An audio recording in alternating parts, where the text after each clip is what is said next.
Syederalun berikut profil Ziko Novriandika, seleb TikTok yang pergoki pacarnya selingkuh.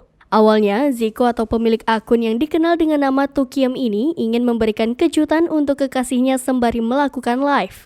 Namun, tak diduga Ziko mendapati pacarnya tengah bersama pria lain dalam satu kamar. Sebelum viral karena ciduk pacar selingkuh di kamar kos, Ziko merupakan seleb TikTok dengan 1,4 juta pengikut.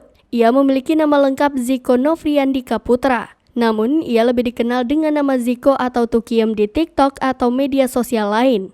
Pria kelahiran Lumajang ini pernah menempuh pendidikan di SMK 1 Lumajang. Ziko juga seorang model dan selebgram. Akun Instagram Ziko adalah @zikonovriandika2.